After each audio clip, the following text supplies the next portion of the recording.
안녕하세요. 저는 돌대나귀를 키우고 있는 주부입니다. 제가 이렇게 다시 결혼을 하게 될 줄은 정말 상상도 하지 못했는데, 이렇게 다시 좋은 사람을 만나 그야말로 눈에 넣어도 아프지 않을 아이를 키우고 있다는 것이 어떨 땐 꿈만 같네요. 도대체 어떤 사연이 있길래 재호는 꿈도 꾸지 않았는지 한번 들어보실래요? 저와 남편은 같은 회사 동기로 서로 어려울 때 돕고 지내니 자연스럽게 만나게 되었고 1년가량 연애하다 결혼을 하게 되었습니다. 남편은 외동, 전 언니만 2명이 있었는데 언니들이 아직 시집을 가기 전이라 처음으로 생긴 사위라며 친정에선 저보다 남편을 더 아끼고 예뻐해 주셨고 시댁 역시 하나뿐인 며느리라고 저를 참 예뻐해 주셨습니다. 그렇게 제 앞날엔 꽃길만 가득할 거라 생각했는데 문제는 제가 전혀 예상치 못한 곳에서 일어나더군요. 당시 남편과 요즘 대부분 신혼부부가 그러하듯 돈 관리를 따로 하고 있었고 생활비 통장으로 일정 금액을 모아 생활하고 있었어요. 번 돈을 각자 관리하니 서로 터치할 일도 없고 좋더라고요. 그렇게 돈으로 언성 높이는 일 없이 평화롭게 지내던 어느 날, 생활비 입금해야 하는 날짜가 지났는데 남편이 돈을 입금하지 않고 있더라고요. 전 대수롭지 않게 남편이 잊었나 보다 하고 생각했고 남편에게 돈을 보내라고 했어요. 여보, 생활비 아직 안 들어왔더라? 시간 날 때 보내놔. 아, 맞다. 알겠어. 조금 있다가 보낼게. 이렇게 철석같이 대답하던 남편은 며칠이 지나도 생활비를 입금하지 않았고 전 마찬가지로 또 잊었나 보다 생각하며 대수롭지 않게 여기고 있었죠. 저 역시 잠깐 확인만 하고 잊기도 했었고요. 그렇게 또 며칠이 지나고 남편과 함께 맞춰 연차를 쓰고 오랜만에 늦잠도 늘어지게 자고서 남편과 함께 늦은 아침밥을 먹고 있는데 휴대전화에 미납 문자가 오는 것이 아니겠어요? 황급히 남편은 휴대전화를 뒤집었지만 이미 전 봐버린 뒤였고 며칠 전이 월급날이었는데 미납이라니 이해가 되지 않더군요. 여보, 나 다 봤는데? 다 봤어? 응, 제대로 봤어. 미납이라니 무슨 미납? 우리 월급 받은 지 얼마 안 됐잖아. 월급은 다 어쨌길래 그런 문자가 와?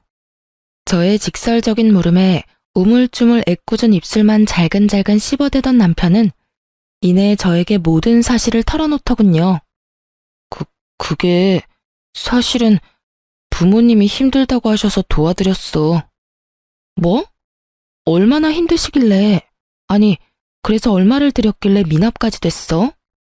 그게 매달 용돈을 드리고 있었는데 이번 달엔 부모님이 꽤 큰 금액이 필요하다고 하시더라고. 그래서 그 금액 맞춰서 드리다 보니까 월급을 다 드려버린 거 있지? 나름 계산해서 드렸는데 드리고 나니 내일 돈이 더 있더라고. 저로서는 남편의 말이 이해가 되지 않았어요. 제가 알기론 시댁도 못 사는 편이 아니었는데 굳이 아들 돈까지 다 끌어다 쓴다는 사실이 제 상식선에선 이해가 되지 않더라고요. 아니 여보, 말을 좀 똑바로 해. 그렇게 두루뭉술하게 이야기하지 말고. 아버님 요즘 일 힘드셔? 아님 다른 이유가 있는 거야? 무슨 이유길래 부모가 자식 생활도 되지 않게 돈을 다 가져가시냐 이 말이야. 당신이 똑바로 설명을 해야 내가 돕든지 말든지 할 거 아니야. 저는 도무지 이해되지 않는 상황에 남편을 닥달하기 시작했고 남편은 마지못해 상황을 털어놓더군요. 아버지가 사업을 확장 중인데 거기에 돈이 꽤 들어가나 봐. 그래서 있는 돈 없는 돈 다 끌어다 써서 생활비조차 없다지 뭐야. 그래서 생활비도 좀 드리고 이것저것 필요한 돈도 좀 드리다 보니 이렇게 돼버렸어. 정말이지 미치고 팔짝 뛸 것만 같더라고요. 자식이 부모님 도와드리는 거? 제가 그것까지 이해 못하는 건 아니에요. 아니, 도와주는 말 자체가 성립이 되지 않는다고 생각합니다. 이때껏 키워주신 은혜가 있는 건데 당연히 해드려야죠. 그런데 그것도 본인이 감당이 될 선까지 해드려야 하는 거 아닐까요? 이러나 저러나 제 입장에선 상황이 참 어이없는 것은 맞지만 그래도 어쩌겠어요.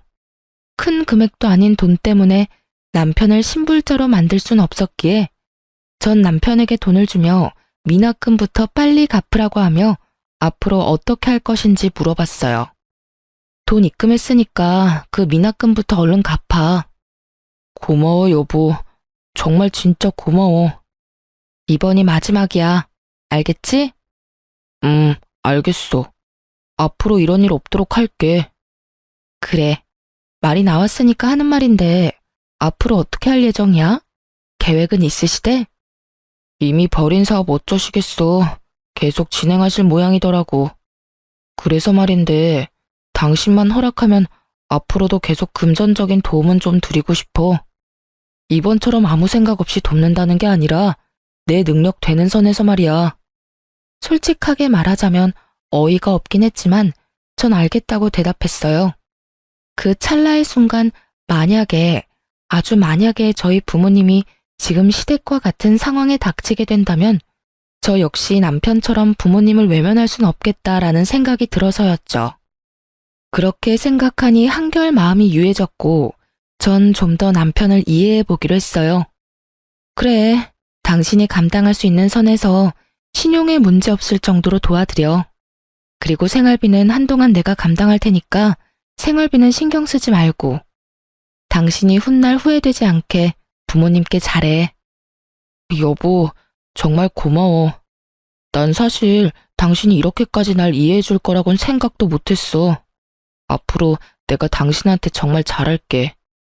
그날 이후 남편뿐 아니라 시댁에서까지 제 덕에 위기를 잘 넘겼다며 저를 더 어여쁘게 여겨주시기 시작했고 전 마음을 돌려먹길 잘했다고 생각하며 남편을 도와 시댁 뒷바라지를 열심히도 했습니다. 그것이 다 부질없는 멍청한 짓인 줄은 그 당시엔 꿈에도 알 수 없었으니까요. 제가 시댁 일에 힘을 보태고 있던 그 순간 생각지도 못했던 일들이 친정에 일어나고 있었더군요. 그건 다름 아닌 아빠의 회사가 예기치 못하게 부도 위기에 놓이게 되고 엎친 데 덮친 격이라고 아빠마저 쓰러지셨던 것이었어요.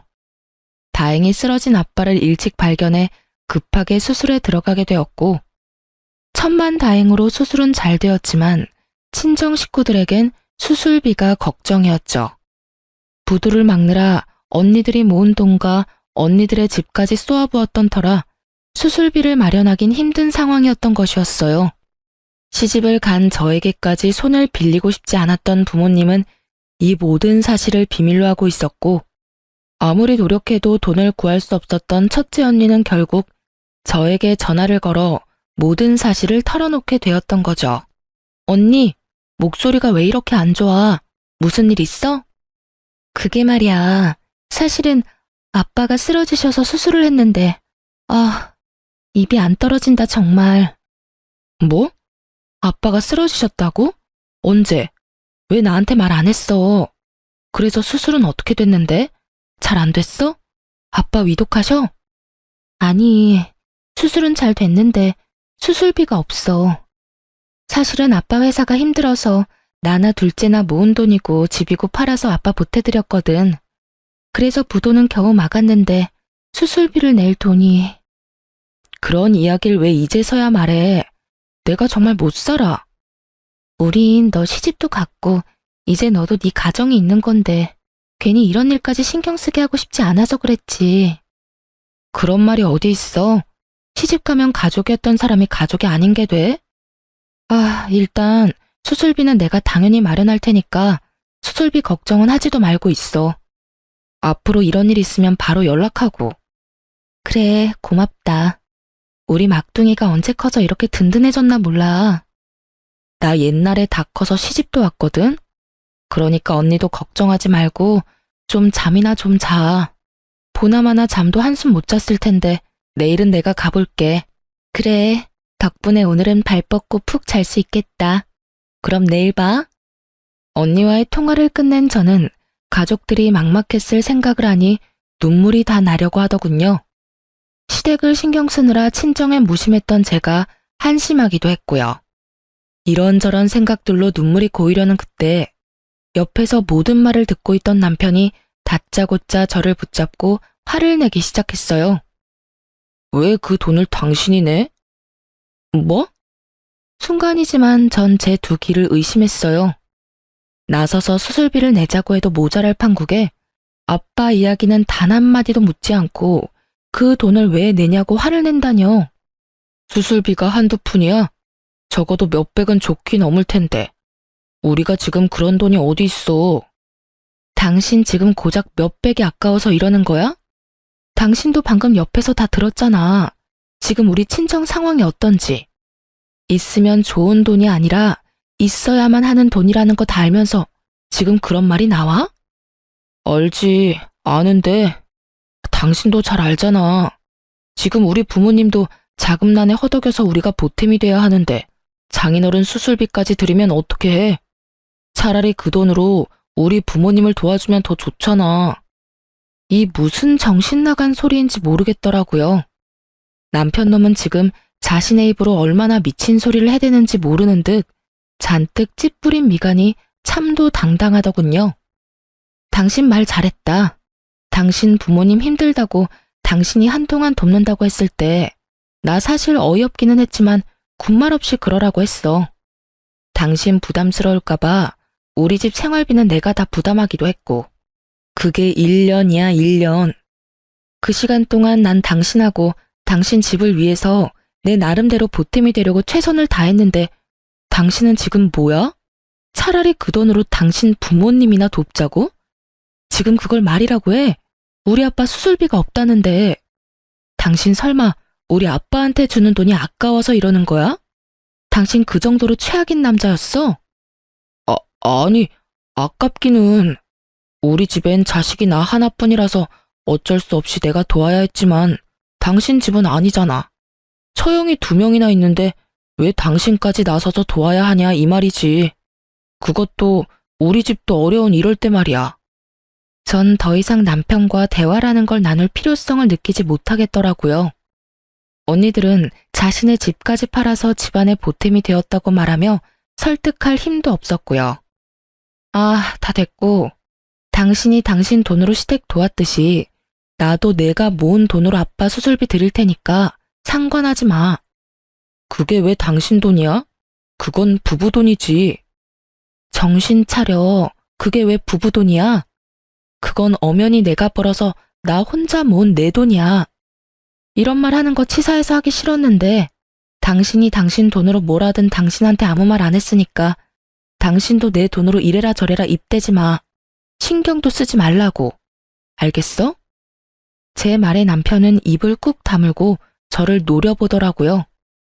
양심이 있다면 그때라도 자신이 생각이 잘못됐다고 반성이라도 하는 모습을 보여야 정상일 텐데 제정신도 아니고 양심이라는 것도 없는 남편놈은 저를 향해 씩씩거리더니 이내 그 야밤에 자리를 박차고 나가버리더군요. 저도 화가 단단히 났던지라 그대로 나가버리는 남편의 모습을 보며 내가 말이 너무 심했나? 좋은 말로 잘 설득해 볼 걸 그랬나?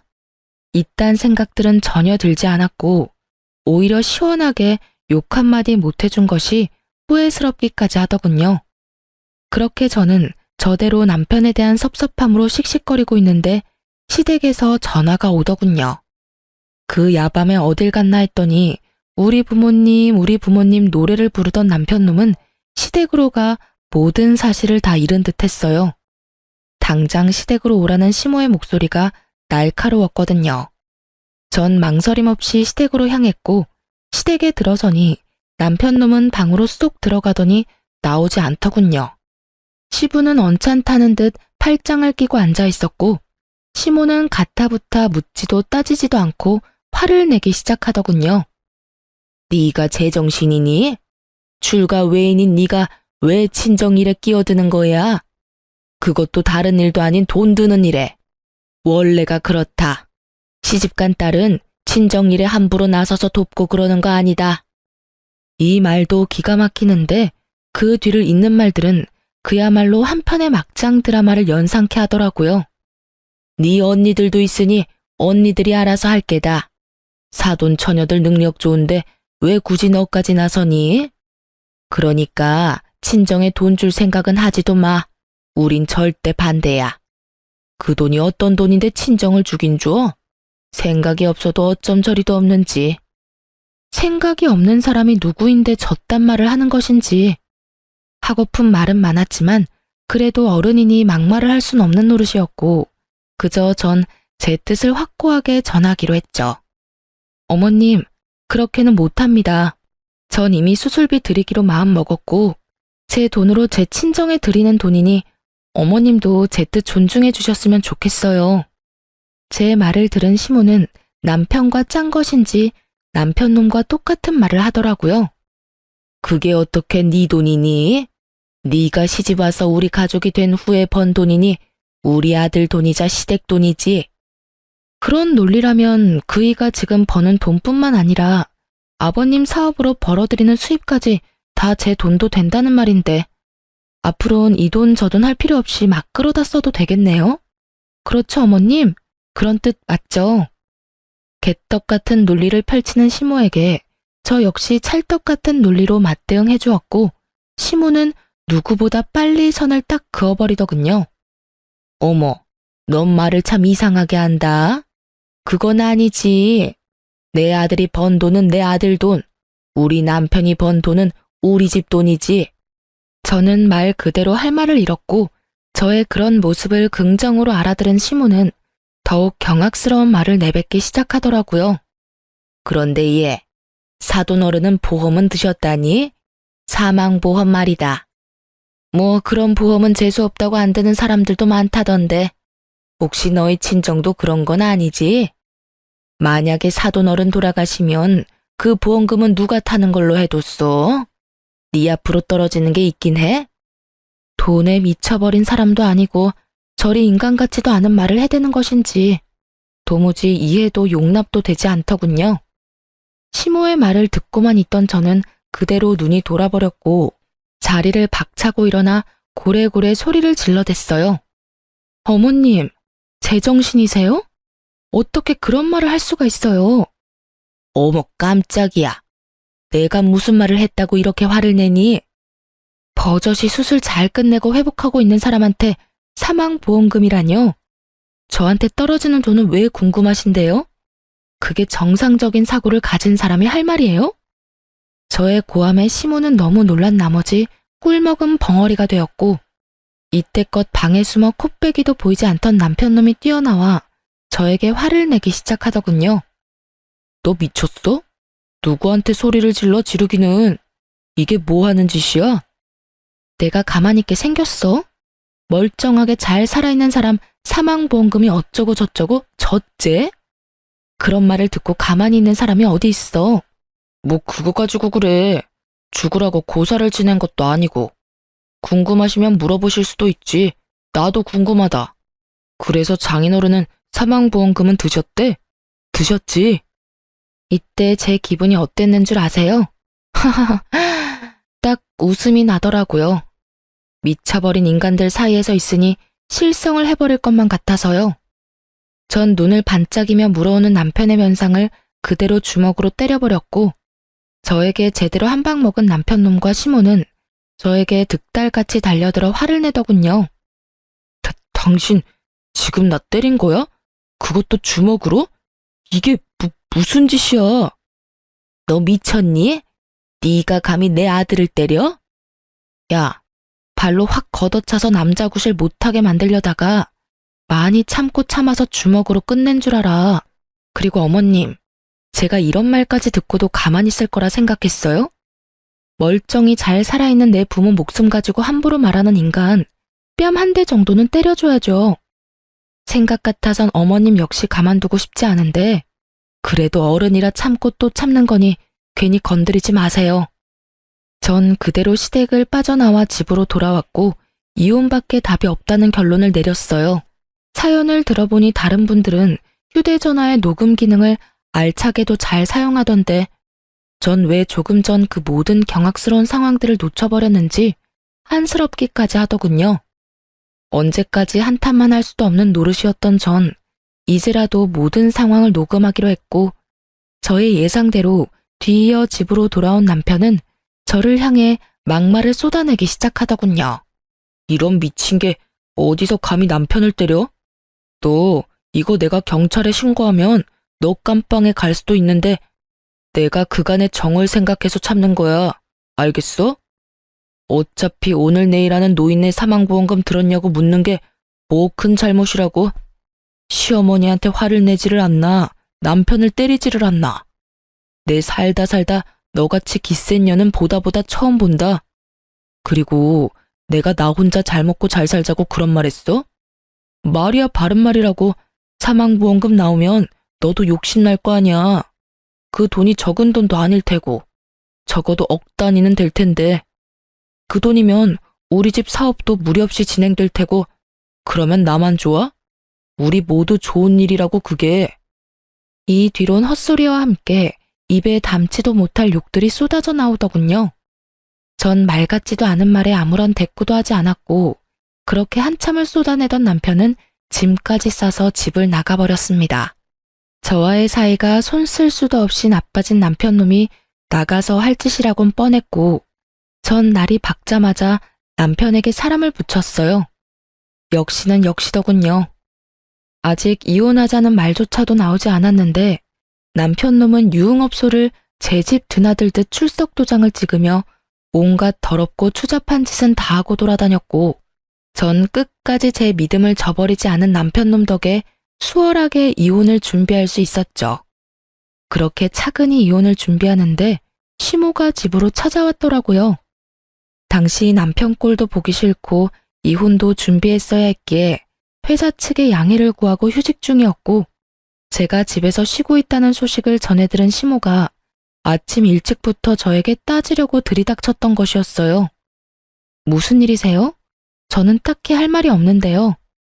내가 할 말이 있어서 왔다. 너 도대체 언제까지 이럴 거니? 뭐가 불만이라서 남편까지 쫓아내고 이 난리를 치니? 어머님, 제가 쫓아낸 게 아니라 자기 발로 자기가 나갔고요. 제가 왜 이러는지는 누구보다 어머님이 더 잘할 테고요. 더 할 말 있으세요? 뭐, 그 보험금 좀 물어봤다고 이 난리인 거니? 사람은 다 죽게 돼 있어. 어차피 죽을 사람 사망보험금에 대해서 좀 물어본 게 뭐 그리 큰 죄라고 이렇게 뒤끝을 부리는 게야? 그러면 어머님은 사망보험금은 드셨어요? 어머님도 어차피 죽을 건데요. 이혼을 마음먹으니 전 못할 말이 없었고 막상 자신이 그런 말을 듣게 되자 화가 머리끝까지 난 시모는 갖은 욕을 하며 저를 밀쳐대더라고요. 더는 참지 않기로 한 저는 그런 시모의 손을 인정사정 볼 것 없이 뿌리쳐버렸어요. 뭐가 어쩌고 저째? 이런 미친년이 어디서 그런 재수없는 말을 입에 담는 거야? 지금 기분이 어때요? 더럽죠? 재수없죠? 지금 느끼는 그 기분 저도 그대로 느꼈어요. 이제야 제 기분이 어땠을지 알겠어요? 너랑 나랑 같니? 그건 엄연히 다른 경우 다른 문제라고. 아휴, 다 필요 없고 이제라도 마음 돌려 먹어라. 네가 수술비 따윈 주지 말고 무릎 꿇고 잘못했다고 싹싹 빌면 이혼만은 하지 않도록 도와주마. 너 지금 내 아들한테 이혼당하게 생겼어. 알고는 있니? 들어보니 친정에서 하던 사업도 부도 직전이라고 들었는데 그런 친정하고 연락하고 지내면 뭐하니? 너한테 빌붙기밖에 더해. 그러니까 친정하고는 이참에 영 끊어버리고 우리한테 납작 엎드려서 살란 말이야. 내가 내 아들은 잘 설득해 줄 테니. 이혼하라고 하면 누가 겁이라도 낼 거라고 생각했는지 남편을 설득해 준다고 하며 시모는 있는 유세 없는 유세는 다 부려댔고 그 모습을 지켜보던 전 코웃음이 다 나더군요. 그럴 필요 없어요. 이미 수술비만 아니라 그동안 알뜰살뜰 모았던 돈 다 드렸거든요. 덕분에 퇴원도 잘하셨고 부도 위기도 잘 넘겼다고 하시더라고요. 전 밝게 웃으며 말을 했고 제 말을 듣던 시모는 자리에서 벌떡 일어나더니 역정을 내기 시작했어요. 너 정말 미쳤니? 그 돈이 어떤 돈인데? 그걸 나하고 한마디 상의도 없이 친정에다 다 갖다 바쳐? 그 돈이 어떤 돈이긴요? 제 힘으로 번 제 돈이죠. 제 힘으로 번 제 돈을 쓰는데 어머님이랑 상의까지 할 필요는 없지 않을까요? 뭐라고? 내가 저번에도 말했잖니. 그건 네 돈이 아니라고. 아니요. 정확히 그 돈은 내 돈이고요. 그건 어머님이 아무리 우기고 난리를 부려도 변하지 않는 사실이에요. 혹시 더 할 말 있으세요? 전 없어서 그러는데 이만 가주시겠어요? 제가 좀 바빠서요. 한마디도 지지 않고 맞서는 저의 태도에 약이 오를 대로 오른 시몬은 저를 향해 손을 치켜들었고 전 그 손을 재빠르게 낚아채 그대로 뿌리쳐버렸어요. 제 몸에 또다시 손대는 날엔 어머님이고 나발이고 경찰에 확 신고해버릴 테니 그런 줄 아세요. 악에 바친 저의 통보에 시몬은 뒷걸음질 치며 도망가려고 하더군요. 전 그런 시몬을 붙잡고 진작 싸뒀던 남편놈의 남은 짐들을 던지며 당장 가지고 가라고 말했고 시몬은 왜 이걸 자신을 주냐며 또다시 어이없는 말들을 쏟아내더군요. 나가야 할 사람이 누군데 이걸 챙겨줘? 지금까지야 이혼만큼은 아니라는 생각에 그냥 뒀지만 지금은 아니지 않니? 너도 결혼 생활 유지할 생각 없는 것 같고 나도 너 같은 년 내 며느리 자리에 계속 두기 싫다. 그러니 이 집에서 나가야 할 사람은 내 아들이 아니라 너지. 지금 당장 내 아들 집에서 나가. 아는 것이라곤 하나도 없는 시몬은 참 당당하게도 저에게 오라가라 하며 큰 소리를 쳐댔고 전 그런 시모에게 통쾌한 한마디를 해주고선 시모를 내쫓아 버렸습니다. 아줌마, 당연히 알고 있다고 생각했는데 모르고 있는 듯하니 내가 친절히 말해줄게요. 이 집 아줌마 아들 집이 아니라 내 집이에요. 뭐? 이 집은 내가 처녀 때 내 돈으로 산 내 집이라고요. 그러니까 내 집에서 난동 그만 부리고 당장 나가세요. 그렇습니다. 저희가 결혼 생활을 시작하게 되었던 집은 제가 처녀 때 공인중개인 둘째 언니의 권유로 분양받았던 제 명의의 제 집이었어요. 결혼할 당시에 대출금이 조금 남았던 터라 함께 갚아나가며 공동명의를 해야 하나 생각도 했었지만 이미 꽤 갚기도 했고 혹시나 하는 마음으로 혼자 대출금을 내며 제 명의로만 뒀던 것이었어요. 매달 나가는 대출금이 부담스럽기도 했지만 이런 상황이 되고 나니 살면서 가장 잘한 일이었다는 생각마저 들었어요. 어쨌든 전 이혼을 위해 변호사를 만나며 지냈고 아빠는 앞서 말했듯이 경과가 좋아 언제 그랬냐는 듯이 건강을 되찾아 퇴원하게 되었어요. 사업 역시 언니들과 저의 도움으로 위기를 잘 넘겨 다시 정상적인 운영을 하고 있다고 하더군요. 그렇게 모든 일은 차근차근 잘 풀려가고 있었고 친정이 안정기에 들어서는 것을 확인한 저는 변호사분과 함께 본격적인 이혼을 준비하고 있었어요. 그런데 몇 달 만에 연락이 온 남편이 회사 앞에서 보자고 하더라고요. 그 당시 남편은 다시 출근하기 시작한 저와 마주치는 것이 껄끄러웠는지 회사를 옮겼고 전 결혼 이후 처음으로 남편 덕을 다 보며 회사를 다니고 있던 상황이었는데 갑자기 회사 앞으로 온다고 하니 왜인지 불안하더라고요. 그래서 전 제가 남편 회사 앞으로 간다고 했고 그렇게 몇 달 만에 남편 얼굴을 보게 되었어요. 이번엔 정말 발차기라도 해야 하나 생각하며 남편을 만났는데 그놈은 집을 나가던 그때와는 180도 다른 다정한 태도로 저를 대하더군요. 도대체 무슨 꿍꿍이인가 싶어 대충 분위기를 맞춰줬고 생각한 대로 분위기가 잡혔다고 생각했는지 그 더러운 속내를 꺼내기 시작했어요. 저기 여보, 혹시 그거 알고 있어? 집값 말이야. 많이 올랐더라? 아, 그거? 알고 있어. 그런데 당신이 그걸 어떻게 알아? 집도 나간 사람이 집값은 매일같이 체크하고 있었나 봐. 그것도 자기 집도 아닌 집을 말이야. 에이, 무슨 말을 또 그렇게 해. 어쨌든 우리 집 지금 팔아야 하지 않을까? 지금 많이 오른 것 같은데. 우리 집이라는 말이 상당히 거슬렸지만 일단 참고 분위기를 맞춰보기로 했어요.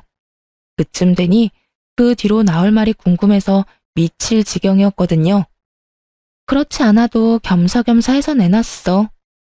정말이었어요. 이혼도 할 마당에 그 집에서 살 생각도 없었고 때마침 집값도 말도 안 되게 오르고 있었던 터라 팔릴 때 빨리 팔아버리려고 내놨었거든요.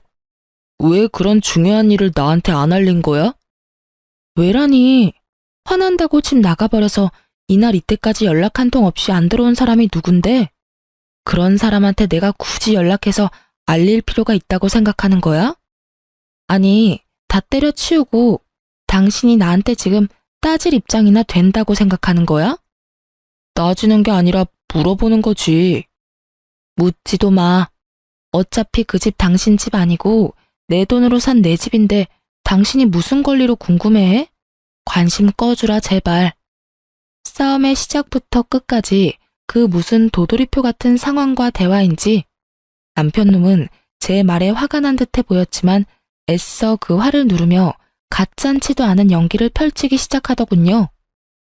여보, 무슨 말을 그렇게 섭섭하게 해. 나 지난 몇 달 동안 정말 후회도 많이 하고 반성도 많이 했어. 그깟 자존심이 뭐라고. 내가 미안해 여보. 나가보니까 알겠더라. 나한테 당신이 얼마나 소중했는지. 내가 얼마나 당신을 사랑하는지 말이야.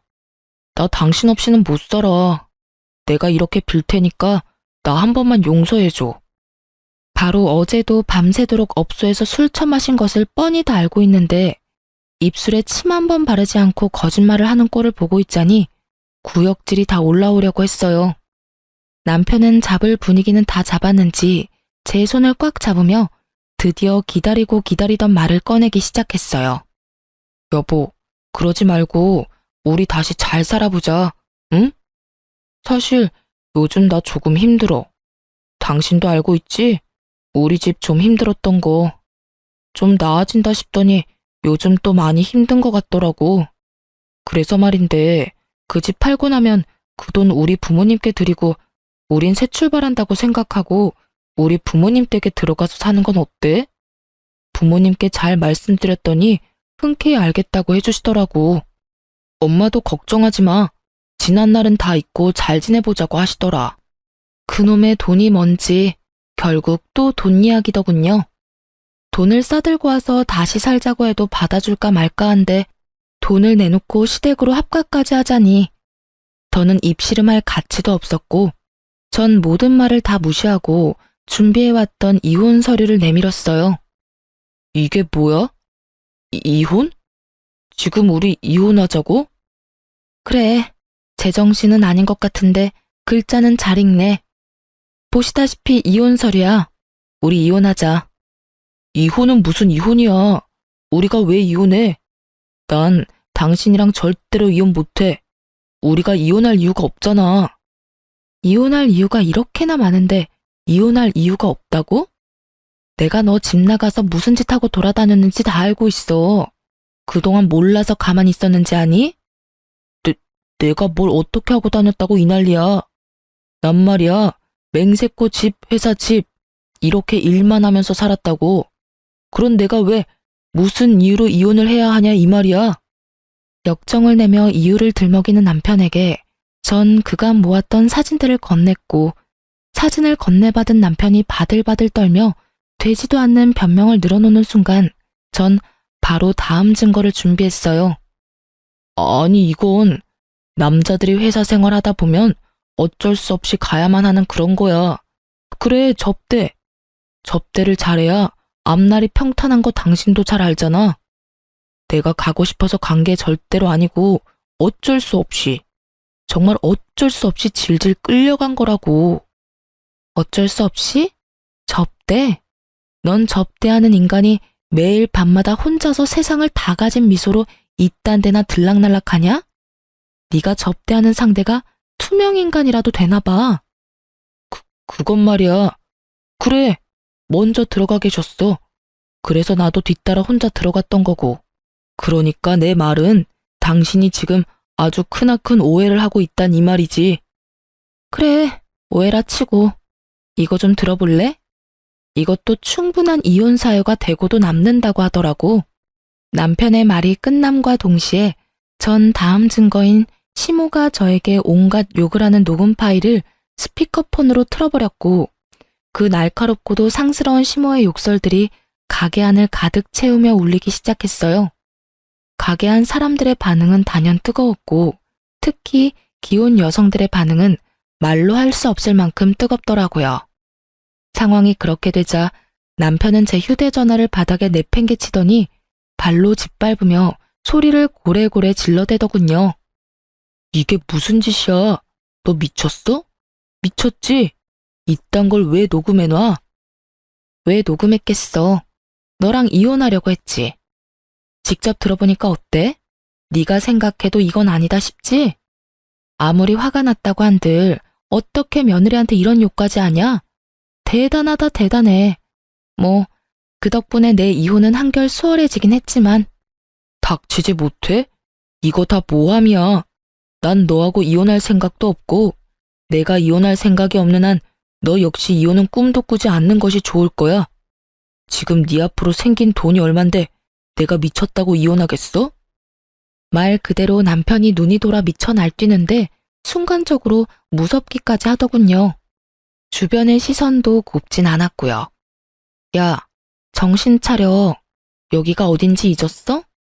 여기 네 회사 앞 카페야. 회사 앞 카페에서 네 회사 사람 한 명 정도는 있지 않을까? 너하고 네 가족이 이렇게 인간 말종인 거 회사에 알려줘도 괜찮은가 봐. 남편은 그제야 큰일 났다 싶었는지 재빠르게 얼굴을 가리고선 가게를 나가버렸고 전 액정이 다 부서져 버린 휴대전화를 챙겨 가게를 나와버렸어요. 남편은 이혼을 거부했고 전 그런 상황을 예상했기에 바로 소송으로 진행했죠. 소송 과정에서 어쩔 수 없이 남편의 이혼은 회사에 알려졌고 이혼 사연은 숨겼지만 이미 카페에서 있었던 일을 목격한 이가 많아 숨긴 보람도 없이 더 나쁜 쪽으로 회사에 소문이 쫙 퍼졌다고 하더군요. 아니라고 해명하기엔 아예 아닌 일은 아니었고 그렇다고 무시하기엔 소문이 걷잡을 수 없이 돌아 이혼이 확정될 즈음엔 남편의 퇴사도 거의 확정된 상태라고 하더라고요. 굳이 회사에서 나가란 말은 하지 않았지만 동료들의 외면도 그렇고 하는 일마다 여자 팀원들이 딴지를 걸고 넘어지니 버티긴 참 힘든 상황이라고 했어요. 전 심호와 남편에게 위자료를 받고 이혼하게 되었고 이혼이 확정된 순간 남편의 일그러진 얼굴을 보는데 얼마나 통쾌하고 행복했나 모릅니다. 그렇게 몇 달은 정신없이 바쁘게만 보냈던 것 같아요. 회사 일이 워낙 바쁘기도 했고 이혼하고 나서도 이것저것 정리할 것들이 많아 혼자 정신없이 하루하루를 보냈어요. 그렇게 정신없이 보내고 있는데 전 남편이 퇴사했다는 소식이 들려오더니 어느 날에는 제 회사로 연락도 없이 찾아왔더라고요. 몰골이 많이 상한 얼굴로 눈물까지 글썽이며 그간의 정을 생각해서 한 번만 도와달라고 매달리더군요. 여보, 제발 나 한 번만 도와주면 안 될까? 갑자기 찾아와서는 다짜고짜 그게 무슨 말이야. 나 정말 너무 힘들어서 그래. 내 꼴 보이지? 나 요즘 이러고 살아. 집도 망하기 직전이고 여기저기 끌어다 쓴 돈은 많은데 회사도 그만둬서 돈 나올 구멍이 없어. 내가 오죽하면 여기까지 왔겠어. 그러니까 우리가 함께 살던 정을 생각해서라도 한 번만 도와주라. 응? 정 같은 소리 한다 진짜. 너하고 나 사이에 남은 정이 있을 거라고 생각하는 거야? 내가 도와줄 거라 생각했던 거야? 너하고 네 부모가 나한테 어떻게 했는데 그걸 다 잊었어? 난 너한테 도와줄 돈 같은 건 없으니까 꿈 깨고 네 살 길 네가 알아서 찾아봐. 여보, 그러지 말고 제발 한 번만 도와줘. 내가 다 잘못했다니까. 아직 모르겠어? 당신이 반성하든 말든 이제 상관없어. 우린 이혼했고 당신하고 나하고 이제 남남이야. 그러니까 애꿎은 날 찾아와서 이딴 소용없는 짓거리 하지 말고 이럴 시간에 취업 자리나 알아봐. 여보, 제발. 당신 위자료도 많이 받고 아파트 판 돈도 있잖아. 그러지 말고 조금만 도와줘. 아니, 빌려줘. 내가 빨리 취업해서 다 갚을게. 이자까지 쳐서 갚을게. 각서 쓰라고 하면 각서라도 쓸 수 있어. 이윽고 전 남편은 무릎까지 꿇고 빌기 시작했고 전 도무지 말이 통할 것 같지 않은 전 남편 놈을 경찰에 신고해버렸어요. 제가 경찰에 신고하는 모습을 본 전 남편은 저에게 욕을 하고선 도망을 가버렸고 그 후론 저를 찾아온다거나 연락을 해오는 일은 없었어요. 그렇게 그 지긋한 악연은 끝이 났고 전 위자료와 집을 정리한 돈으로 3층짜리 빌라를 매매했어요. 경매로 나온 급매물이라 시세보다 많이 저렴하게 매매를 해 리모델링도 깨끗이 해서 세를 놓게 되었죠. 시세보다 적은 보증금과 월세로 내놓은 덕에 공실은 빠르게 채워졌고 제일 작은 한 곳만 남아 적당한 사람이 나타나지 않는다면 저라도 들어가서 살아야겠다고 생각하고 있었어요. 그렇게 제가 사는 것으로 생각이 굳어져 가던 어느 날 마침 그 집을 보고 싶다는 사람이 나타났다고 하더라고요. 마침 저도 쉬는 날이기도 했고 어떤 사람들인지 보기 위해 빌라로 향했어요. 그런데 그곳에 누가 있었는지 아세요? 네, 맞아요. 전 남편과 전 시모가 중개사분과 함께 저를 기다리고 있더라고요. 어렵다던 사업은 전 남편이 회사를 그만두며 도와줄 상황이 되지 못하자 정말로 쫄딱 망해버렸고 집을 처분해 빚은 갚았지만 오갈 데가 없어 집을 알아보던 중 시세보다 많이 저렴했던 저의 빌라까지 오게 된 것이었어요. 2년이라 하기엔 상황이 더러웠으니 악연이 확실했고 두 사람의 표정을 보아하니 저와 같은 생각을 하는 듯 했지만 상황이 어렵긴 한가 보더군요. 굳은 얼굴로 집을 다 둘러본 두 사람은 제가 주인인 걸 뻔히 알면서도 계약을 하겠다고 했으니까요. 괜찮네요. 바로 계약하고 싶은데 공실이니 언제든 들어와도 되는 거죠? 아니, 난 싫은데 어떻게 하지? 전 남편의 말이 끝나자마자 거부 의사를 밝혔고 저의 거부에 두 사람은 노발대발하며 왜 안 되느냐고 따지기 시작하더군요. 당신 정말 이렇게까지 해야겠어? 너 정말 몹쓸애구나. 그래도 한때는 가족이었던 사이인데 꼭 이렇게 매정하게 굴어야겠니? 이 와중에도 두 사람은 저를 천하의 못된 년으로 몰기 시작했고 전 두 사람의 말을 싹 무시한 채 중개사분에게 다시 한번 말했어요. 사장님, 다른 사람들로 알아봐 주세요. 네? 그래도 이분들이 계약하신다고 하는데. 이분들이요, 행실이 더러워도 너무 더러워서 세를 줄 생각이 없어요, 제가. 그러니까 다른 사람들로 알아봐 주세요. 들어온다는 사람이 없으면 저라도 들어와서 살 생각이니까 정 안 되겠다 싶으시면 따로 연락해 주시고요. 충분히 의사를 밝힌 저는 자리를 벗어나려고 했고 그 순간 전 남편이 급하게 저를 붙잡으며 무릎까지 꿇고 애원을 하기 시작하더군요. 우리 가진 돈이 정말 없어서 그래. 여기 아니면 정말 길거리에 나앉게 생겼다고. 그러니까 제발 좀 살게 해주라. 조용하게 쥐 죽은 듯이 살기만 할게, 응? 잠깐이었지만 그런 전 남편의 모습이 불쌍해 보였던 건 사실입니다. 하지만 이 한 번의 호의가 또 어떤 결과를 낳게 될 것인지 누구보다 잘 알았고 잘 아는 만큼 뻔히 그려지더라고요. 그래서 전 다시 마음을 되잡았고 애원하고 있는 남편에게 이렇게 말해주었어요. 네가 한 짓을 다 잊었어? 우리 아빠 수술비 주지 말라고 하면서 사망보험금이나 묻던 네 짓거리 말이야. 그건 내 생각이 짧았어. 그땐 우리 다 힘들었잖아. 그래서 나도 판단력이 흐려져서 그런 실수를 했던 거야. 실수? 웃기고 앉아있다 진짜. 다 됐고 난 우리 부모님 죽기를 바라는 사람한테 도움이 될 생각은 죽어도 없으니까 다신 찾아오지도 연락도 하지 마. 야, 너 정말 내가 이렇게까지 매달리는데 그렇게까지 해야 해? 그냥 좋은 게 좋은 거라고. 불쌍한 인간 구해준다고 생각하고 한 번만 눈 감아주면 되는 거잖아. 난 이렇게까지 할 거고 너 같은 인간이 불쌍하다고 느껴지기는커녕 같은 공간에서 숨쉬고 있다는 것조차도 역겨우니까 다신 내 눈앞에 나타나지 마. 전 그대로 그 자리를 떠버렸고 그 후론 그 인간들의 소식은 듣지 못했어요. 물론 더는 찾아오는 일도 마주치는 일도 없었죠. 이렇게 전 남편과의 악연이 끊어진 지도 5년이란 세월이 지났네요. 그 사이 전 결혼을 했어요.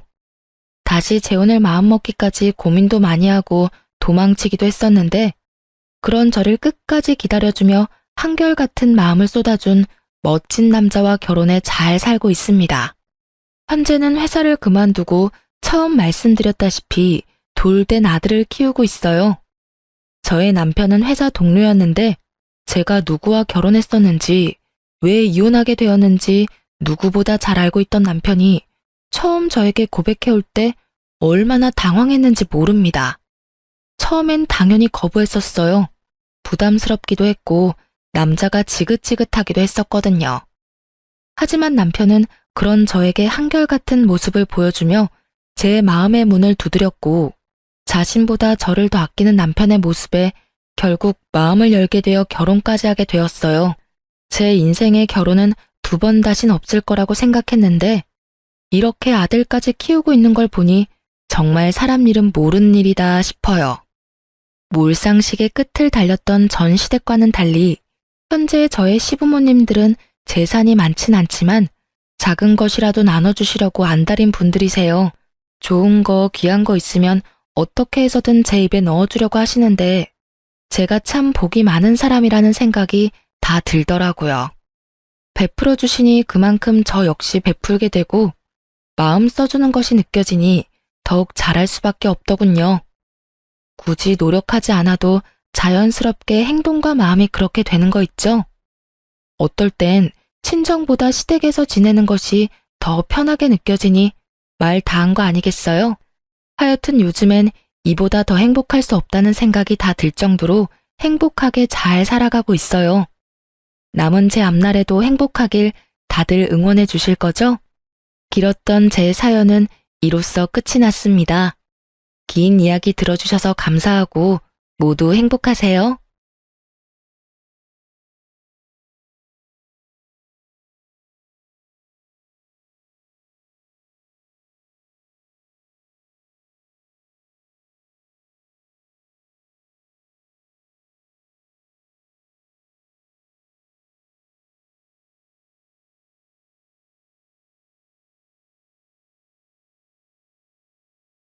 안녕하세요.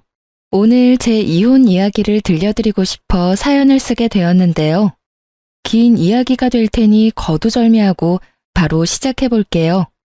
저와 남편은 맞선 자리에서 만나 결혼을 전제로 1년 5개월, 6개월, 대략 1년 반 정도 연애하고 결혼을 하게 됐어요. 결혼 정년기에 잘 아는 어르신의 소개로 만난 남편의 첫인상은 나쁘지 않았고 4번의 계절을 남편과 지내보니 남은 세월도 함께하면 참 좋겠다는 생각이 들더군요. 그 무렵 남편에게 청혼을 받게 되었고 그 청혼을 수락하며 결혼 준비에 박차를 가하게 되었었죠. 그렇게 결혼을 하게 된 저희는 잘 지냈어요. 물론 시댁과도 잘 지냈어요. 특히 시누이와 사이가 꽤 좋았는데 적당한 거리를 두고 지내긴 하지만 서로 생일을 챙겨주기도 하고 고민거리가 있으면 서슴없이 연락해 고민 상담을 하는 등 외동인 저에게 여동생이 생긴 듯해 기분이 묘하게 좋더라고요.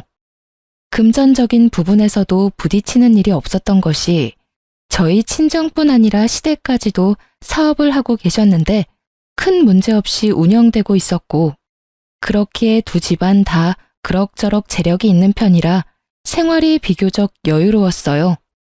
결혼을 하고 난 후 양쪽 집뿐 아니라 남편까지도 안 사람은 집안 살림을 잘 이끌어야 한다는 생각이 강했고 전 그 뜻을 받아들여 일을 그만두고 전업주부로 지내게 되었죠. 뭐 이끌 살림도 없었던 터라 그냥 보통 전업주부와 다를 것이 없긴 했지만요. 남편이 연애할 때부터 저에게 입버릇처럼 하는 말이 있었어요. 혹시나 해서 말인데 시집살이? 고부 갈등? 이런 건 걱정도 하지 마. 우리 엄마가 우리 할머니한테 워낙 시집살이를 호되게 당해서 우리 엄마는 절대 시집살이 같은 거 안 시킬 거라고 나 어릴 때부터 말했었어. 그러니까 괜한 걱정하지 않아도 돼. 알겠지? 이런 남편의 말 때문이었을까요? 결혼에 대한 생각들 중 시집살이에 대한 걱정은 전혀 하지 않았었는데 막상 결혼을 하고 나니 그 온화하고 너그럽던 시모는 온데간데 없이 사라지고 저에게 시집살이를 시켜보려고 시동을 걸고 있더군요. 주로 전화로 제 속을 뒤집어 놓곤 했어요. 아가, 저녁 메뉴는 정했니? 네, 아까 그이가 연락이 와서 김치 콩나물국이랑 쭈꾸미 볶음이 먹고 싶다고 하더라고요. 그래서 그걸로 하려고 장봐왔어요. 뭐? 확실히 우리 민철이가 그걸 먹고 싶다고 한 게 맞아? 그럼요, 어머님. 전화까지 와서 해달라고 하던걸요. 그래? 그건 우리 민철이가 좋아하지도 않는 음식들인데. 혹시 네가 좋아하는 음식인데 민철이가 네 생각을 해서 해달라고 한 거 아니니? 그러지 말고 민철이 좋아하는 음식이랑 레시피 문자로 보낼 테니 그걸로 해서 먹이거라. 꼭 그걸로 해서 먹여. 알겠니? 전 2가지 메뉴 다 좋아하지도 않는데 시모 혼자 소설을 쓰더니 저녁 메뉴까지 정해주더군요. 전 알겠다고 말만 하고 남편이 먹고 싶다던 메뉴들로 저녁을 차렸고 남편은 엄지척까지 해보며 아주 만족스러운 식사를 마칠 수 있었죠. 그 뒤로도 이따금씩 저녁 메뉴에 대한 간섭은 이어졌고 전 기계적인 대답만 할 뿐 제가 정해놓은 대로 하곤 했습니다. 거기까진 참을만 했는데 메뉴 간섭은 시작일 뿐이었어요. 저를 정말 미치게 했던 건 바로 시댁 모임이 있는 날이었는데 그날엔 어김없이 시모에게 영상통화가 걸려왔어요. 아가, 오늘 입을 옷 정했니? 정했으면 어디 한번 보여주거라. 이렇게 시작된 시모의 간섭은 제 옷장에 있는 옷이란 옷을 다 꺼내 수십 벌 옷 중 가장 마음에 드는 옷을 결정하고서야 끝이 나곤 했어요. 언제나 그 끝은 제가 원래 입고 가려던 옷에서 크게 벗어나지 않았고 그때마다 시모는 늘 이렇게 말하더군요. 이게 다 널 위해서야. 가족 모임 날 다른 어른들도 많이 오시는데 괜히 차림 때문에 트집 잡히면 너만 기분 상할 거 아니니? 그러니 나쁘게 생각하지 말고 좋게 생각해 주려무나. 어떻게 생각해야 이 선 넘는 간섭과 시집살이가 좋게 생각될 수 있는지 저는 도무지 알 수 없었지만 일단 알겠다고 하며 이건 아니라는 생각이 강하게 들 쯤이었어요.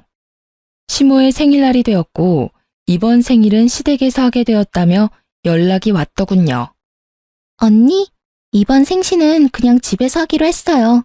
다 같이 모여서 그냥 밥이나 먹기로 했으니까 언니는 그렇게 알고 오빠랑 저녁 시간 맞춰서 오면 돼요. 네? 일찍 가서 저녁 준비해야죠. 아니에요. 이번 생신상은 제가 처음부터 끝까지 혼자 다 준비할 거예요. 그러니까 그런 줄 알고 시간 딱 맞춰서 와서 밥만 먹고 가요.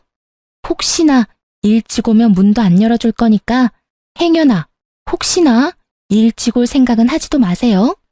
사실 시댁에서 한다길래 걱정이긴 했는데 시누이가 저렇게 나서주니 참 고맙더라고요. 하지만 막상 저녁 시간이 다가올수록 마음이 불안한 것이 점점 불편해졌고 걱정스러운 마음에 시누이가 말한 시간보다 조금 일찍 혼자 시댁으로 향하게 되었어요. 시댁에 들어서니 시누이는 이럴 줄 알고 자신이 더 빨리 음식 준비를 시작했다고 하며 도울 것이 없으니 쉬라고 하더라고요. 주방을 살펴보니 시누이 말대로 음식은 마무리 단계였고 뒷정리라도 도울까 하는 마음에 팔을 걷어붙이고 나섰지만 그마저도 시누이가 득달같이 막는 바람에 할 수가 없었어요. 에이 언니, 다 된 밥상에 숟가락 얹을 생각하지 말고 얼른 소파에 가서 쉬어요. 이거 전부 내 손으로 차렸다고 자랑하려고 하는데 이제 와서 언니가 도우면 혼자 한 게 아닌 게 되잖아요. 뒷정리만 할게요, 아가씨. 딱 뒷정리까지만요.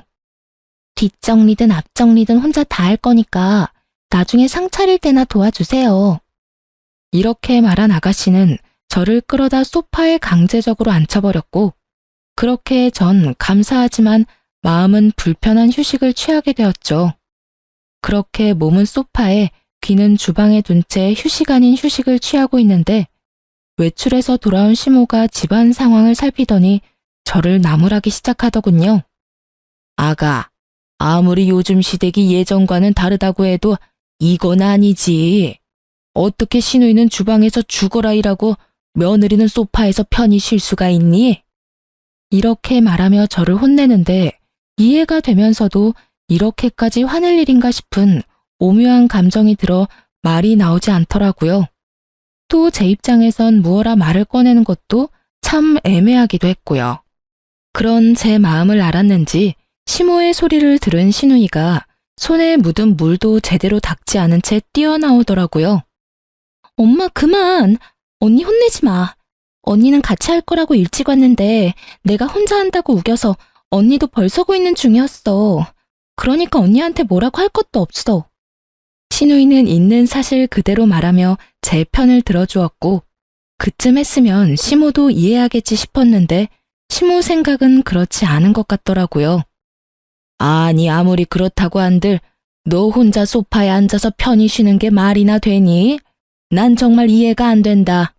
시모는 점점 열을 올려갔고 그런 시모의 태도가 신우이 역시 이해가 되지 않는지 신우이가 시모의 말을 받아치더라고요. 아니, 난 엄마가 이해가 안 되는데? 뭐라고? 내가 뭘 어쨌다고 이해가 안 된다는 거니? 그렇잖아. 엄마 생신상 딸이 챙기는 게 당연한 거지. 며느리가 차리는 게 당연한 거야? 엄마, 엄연히 며느리는 피 한 방울 안 섞인 남이고 난 엄마 배 아파서 낳은 엄마 자식이야. 그런 자식이 엄마 생일 때 낳아주셔서 감사합니다 하는 마음으로 엄마 생신상 혼자 정성껏 차려주겠다는데 이게 이렇게까지 화낼 일이야? 가끔 신우이와 연락을 주고받으며 참 똑부러지는 사람이다 싶었는데 이날 보니 말도 참 똑부러지게 잘하더라고요. 시모는 신우이의 말에 할 말이 없었는지 말 한마디 하지 않은 저를 노려보고선 방으로 들어가 버리더군요. 전 딱히 잘못한 것도 없이 아주 불편한 마음이 들었고 이내 상을 차리기 시작했습니다. 신우이는 그 당시 결혼을 앞두고 있어 다이어트를 한다며 저녁을 먹지 않고 있었는데 그날 식사 자리에서도 저녁은 먹지 않을 거라며 자기 밥은 담지 않더라고요. 전 밥을 제외한 음식들을 그릇에 담아 식탁으로 옮겼고 시모는 완성된 음식들의 간을 봐주고 있었어요. 그렇게 상이 완성되고 남편의 옆자리에 앉았는데 제 자리엔 딱 보아도 새밥이 아닌 식은 밥이 떡하니 있더라고요. 그때 기분 참 더럽더라고요. 황당하기도 했고요. 이 무슨 짓거리인지 말도 나오지 않았어요. 전 당황스러움에 밥엔 손도 대지 않고 가만히 있으니 남편이 왜 그런가 싶어 저를 보다 밥을 발견했고 저보다 더 당황한 남편이 이유를 물어오더군요. 여보, 왜 당신 밥만 식은 밥이야? 저라고 왜 제 밥만 식은 밥인지 이유를 알 수 없었으니 할 수 있는 답이 없었고 저를 대신해 시모가 이유를 말해주더라고요. 아, 그거 밥이 모자라서 한 그릇은 식은 밥으로 펐는데 그게 그쪽으로 갔나 보구나. 밥이 식어서 그렇지 오늘 한 밥이니 그냥 먹어도 돼. 당연하다는 듯 시모는 이렇게 말했고 주방에서 뒷정리를 하고 온 신우이는 분위기가 이상해 보이자 이게 무슨 일이냐고 물어오더군요. 분위기 왜 이래? 무슨 일 있어? 무슨 일은 아무 일도 아니야. 밥이 모자라서 은영이한테 식은 밥을 줬더니 무슨 큰일이라도 난 것처럼 저런다 얘. 상한 것도 아니고 그냥 식은 밥일 뿐이니까 신경 쓰지 말고 넌 앉아서 밥이나 먹어. 무슨 일은? 아무 일도 아니야. 밥이 모자라서 은영이한테 식은 밥을 줬더니 무슨 큰일이라도 난 것처럼 저런다 얘. 상한 것도 아니고 그냥 식은 밥일 뿐이니까 신경 쓰지 말고 넌 앉아서 밥이나 먹어. 시모의 말에 신우이의 표정은 점점 굳어져 갔고 시모의 말이 끝나자마자 자신의 자리에 놓인 밥그릇과 제 밥그릇을 바꿔놓더니 화를 내기 시작하더군요. 엄마, 진짜 왜 그래? 나 다이어트 한다고 저녁 안 먹는 건 몰라? 아유, 깜짝이야. 깜빡했어, 얘. 그렇다고 넌 엄마한테 화를 내고 그러니? 아니, 깜빡했다고 한들 밥도 넉넉히 해서 밥솥에 밥 많이 남았던데 왜 언니한테 식은 밥을 줘? 그거야 먹다 보면 네 아빠나 오빠가 밥이 모자랄 수도 있으니 그랬지. 밖에 나가서 힘들게 일하는 사람들인데 찬밥 먹일 수 있어? 따뜻한 밥 먹여야지. 전 어이가 없었고 저보다 시누이가 더 어이가 없다는 말투로 두 남자에게 밥이 모자라냐고 물었고 두 사람은 지금도 충분히 많다는 대답을 내놓았죠. 원하는 대답을 들은 시누이는 시모를 쏘아보며 이렇게 말하더라고요. 이제 됐지? 내가 걱정이다 걱정이야. 혹시나 엄마 같은 시어머니 만날까 봐서 말이야. 뭐? 너 무슨 말을 그렇게 해? 나 같은 시엄마가 어때서? 몰라서 물어? 나 지금 엄마 때문에 결혼까지 망설여져. 혹시나 시집 갔는데 시어머니가 나한테 이런 차별 대우를 한다. 난 사랑이고 나발이고 당장 이혼하고 돌아올 것 같은데 그래도 되지? 먹는 거로 차별하는 건 해도 너무 치사하잖아. 말 같지도 않은 말 하지도 말고 얼른 밥이나 먹자. 시부의 말에 시누이의 말이 끊기긴 했지만 정말 속이 다 시원하더라고요. 이런 제 마음과는 달리 시모는 기분이 확 상해버렸는지 붉어진 얼굴을 하고 방으로 들어가려는 듯 엉덩이를 들썩거렸지만 시부가 인상을 쓰며 쳐다보자 다시 자리에 앉아 밥을 먹기 시작하더군요.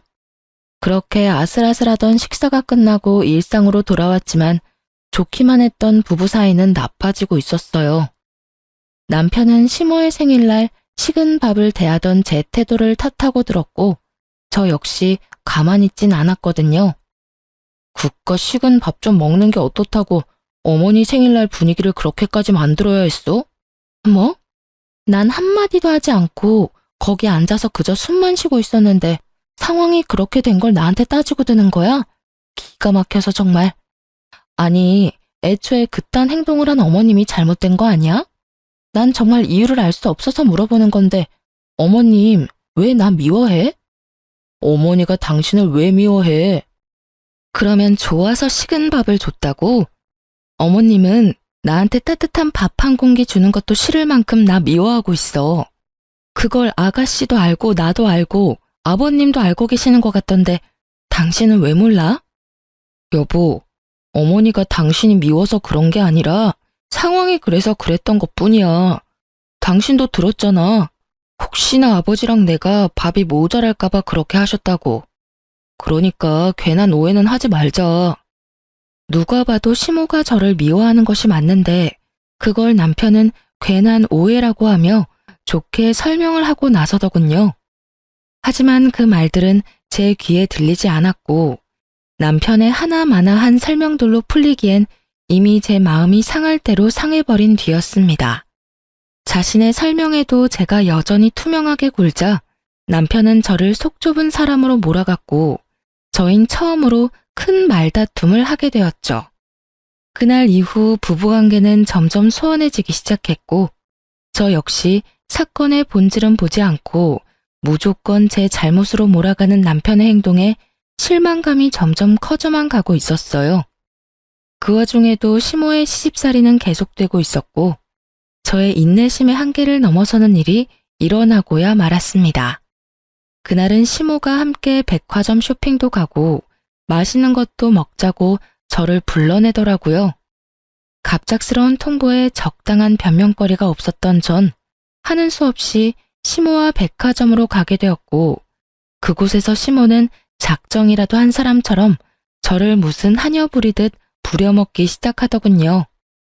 백화점을 돌며 온갖 잔심부름을 시키는 것은 물론 짐이란 짐은 다 제 손에 쥐어주고선 끊임없이 쇼핑하기 시작했고 몇 시간 동안 돈을 써대던 시모는 돈 쓰는 것도 힘들다며 밥을 먹으러 가자고 하더라고요. 저 역시 배가 고팠던 터라 시모를 데리고 백화점 근처 식당으로 갔고 빠르게 주문을 마친 후 시모 물건을 들고 있느라 뻐근했던 어깨를 두드리고 있을 그때였어요. 어머, 아가, 어떻게 하니? 나 지갑이 없어졌어. 아무래도 아까 계산하고 거기에 두고 왔나 봐. 네? 다시 한번 잘 찾아보세요. 가방에 없어요? 그래, 없어. 그러지 말고 얼른 가서 가지고 오렴. 누가 가지고 가면 어떻게 하니? 시모의 지갑은 남편이 첫 월급을 타 사준 지갑으로 의미가 큰 지갑이란 걸 알았던 터라 전 다른 생각은 전혀 하지 못한 채 몸이 반사적으로 움직이기 시작했어요. 백화점에 도착한 저는 마지막 매장에 들러 지갑을 찾기 시작해 시모가 돌았던 매장을 차례대로 돌며 지갑을 찾아보았지만 어디에도 없었고 CCTV라도 돌려봐야 하나 싶어 고객센터로 발길을 돌리는 순간 시모에게서 전화가 오더군요. 아가, 얼른 다시 오렴. 지갑 찾았어. 네? 지갑 찾았다고. 자켓 주머니에 있지 뭐니? 아, 주머니에요? 그래, 10년 감수했다 정말. 어쨌든 지갑은 있으니까 얼른 오렴. 시모의 말에 전 다시 식당으로 향했고 식당에 가니 시모는 제가 주문한 음식까지 다 먹어치운 후더라고요. 아니 정확히는 다 남기긴 했는데 제 음식까지 제가 손댈 수도 없게 다 헤집어 놓은 뒤였어요. 이쯤 되니 알겠더라고요. 이 모든 게 저를 골탕 먹이기 위해 벌인 일이라는 것을요. 시모는 저를 향해 네가 어쩔 건데? 라는 말을 써놓은 듯한 표정을 지어 보였고 저는 저를 왜 이렇게까지 미워하는지는 모르겠으나 이젠 그 이유와는 무관하게 더는 참지 않기로 했죠. 그동안 시모에게 잘 보이려고 애썼던 많은 노력들과 식은 밥을 보고서도 불만 한마디 하지 못했던 저의 모든 지난날이 머릿속을 스치며 저는 그야말로 각성을 해버렸던 거죠. 시모는 제가 룸 문을 열고 들어가 자리에 앉아 상황 파악을 끝내자 승리의 표정을 지으며 이렇게 말하더군요. 이제 집에 가자꾸나. 오늘 너무 많이 돌아다녀서 너무 피곤해. 그러든가 말든가. 전 시모의 말을 다 무시한 채 배를 눌러 주문을 다시 했고 그런 저의 태도에 시모는 언성을 높이기 시작하더라고요. 너 지금 이게 무슨 짓이니? 내가 집으로 가자고 하는 말 못 들었어? 보면 모르세요? 밥 시키잖아요. 참나, 어른이 식사를 다 하고 일어나면 당연히 너도 따라 일어나는 게 예의야. 넌 이런 기본적인 것도 못 배웠니? 제가요, 하루 종일 어머님 수발 들며 쫓아다니느라 쫄쫄 굶었더니 배가 너무 고파서 눈에 뵈는 게 없어요. 그러니까 예의가 있니 없니 그건 어머님 생각하고 싶은 대로 생각하시고 전 일단 밥은 먹어야 하니 기다려 주시던지 먼저 가시든지 편하신 대로 하세요. 정말 눈에 뵈는 게 없더라고요. 하루 종일 쫓아다닌 것도 힘들어 죽겠는데 그 와중에 똥개 훈련까지 받았다고 생각하니 힘든 건 둘째치고 화가 너무 나더라고요. 이런 저의 태도에 시모도 화가 단단히 났는지 팔짱까지 끼고선 이렇게 말하더군요. 뭐? 눈에 뵈는 게 없어? 뭐 이딴 게 다 있어? 아휴, 너의 지금 이런 무례한 태도는 네 친정엄마하고 이야기를 좀 해봐야 하겠구나. 아무래도 네 꼴을 보아하니 내가 네 엄마한테 할 말이 많을 듯하구나. 할 말 많으시면 통화해야죠.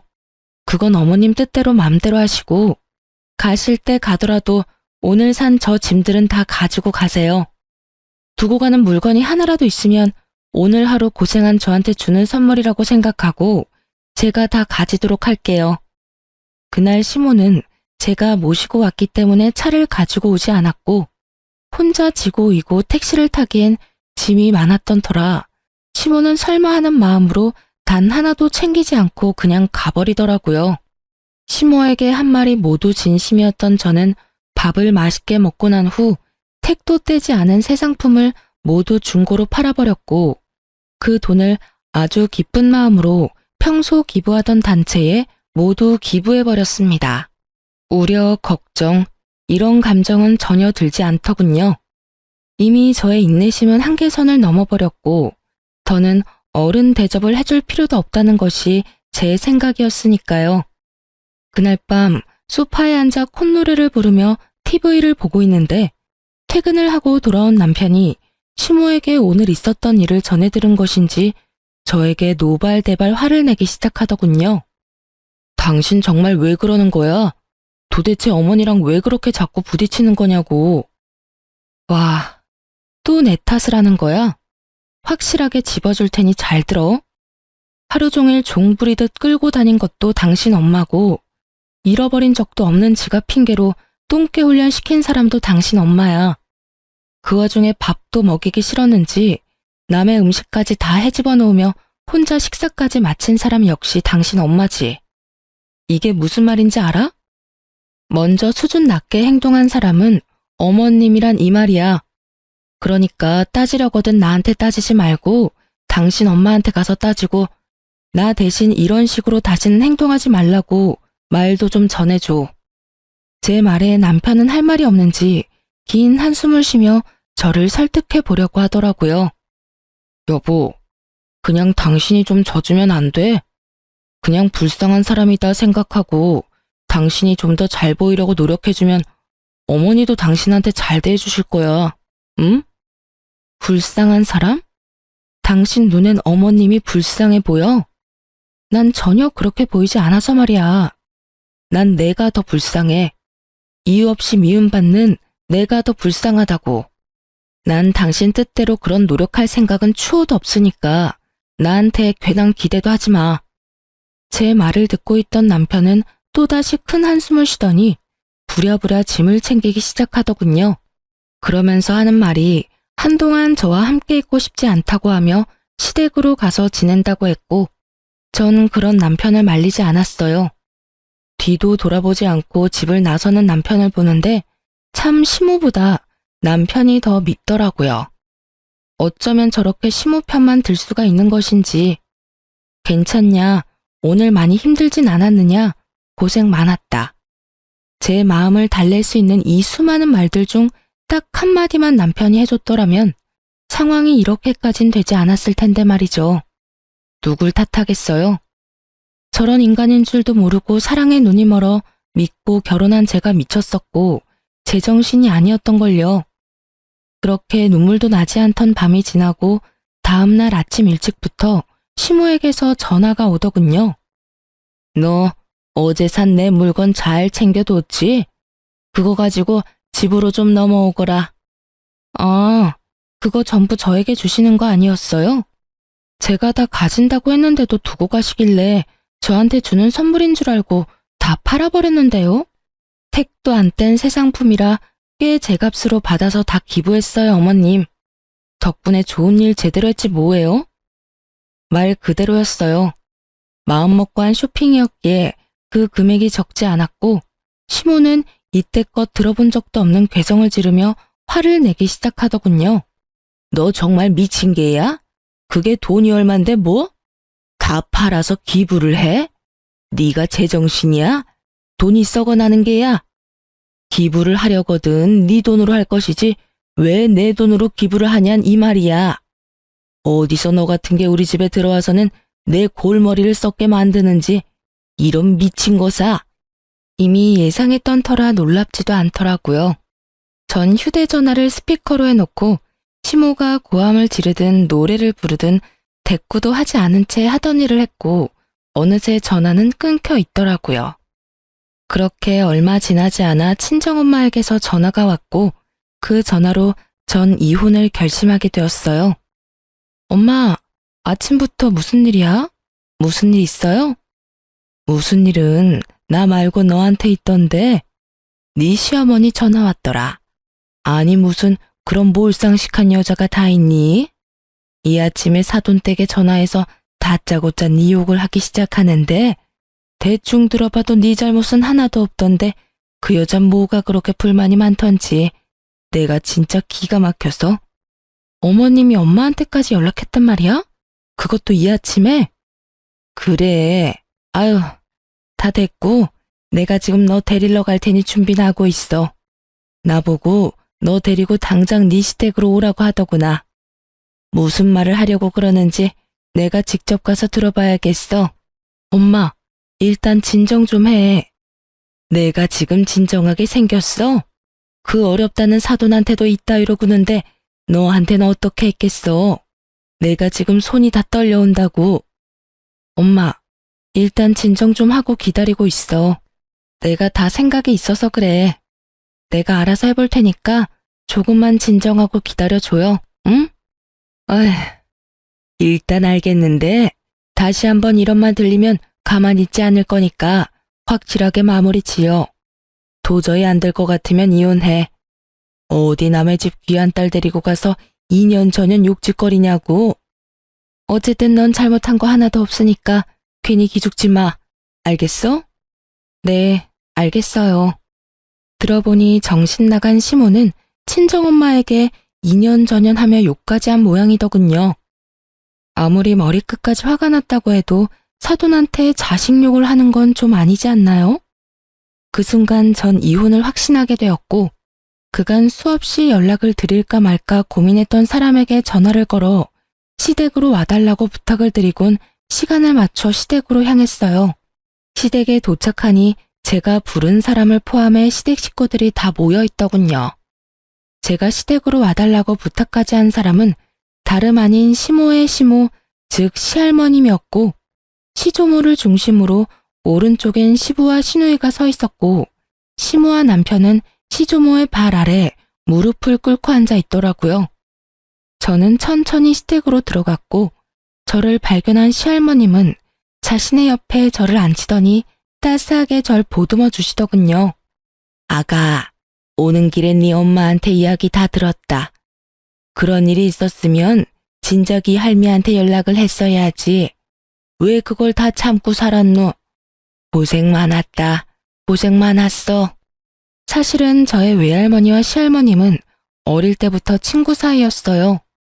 시할머님은 제 친정 식구들과도 가깝게 지내왔었는데 평소 저를 남다른 애정으로 예뻐해 주시던 시할머님께서 자신의 손주였던 남편과의 맞선을 주선해 주셨던 것이었어요.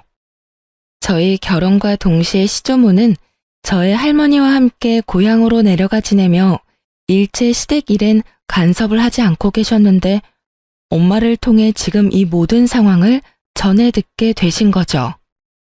저의 손을 꽉 잡은 시조모는 득달같이 시모를 잡기 시작하셨고 그 뻔뻔스럽도록 당당하던 시모는 목이 부러져라 고개를 숙이고 있더군요. 내가 널 이래서 싫어했던 게야. 그리 내가 그 못된 성정을 버리라고 했거늘 아직도 그 벌은 못 고친 게야. 이렇게 시작된 시조모의 말은 정말 충격적이더군요. 너 시집 온 그날부터 네 아랫사람들한테 뭐라고 하고 다녔는지 내가 다 알고 있다. 네 손아랫사람 무시하는 건 물론이고 더럽고 굳은 일은 다 시켜먹고 그것만 해도 기가 막히는데 뭐? 내가 죽으면 이 재산 다 네 남편 몫이니 알아서 기라고? 내가 이 모든 걸 몰라서 가만둔 줄 알아? 진작 이혼시켜버리고 싶은 걸 결혼한 지 얼마 되지도 않았고 뱃속에 민철이가 들어앉았다고 해서 참고 또 참았다. 데리고 살면서 인간 만들면 인간 구실은 하겠지 하면서 또 참았단 말이다.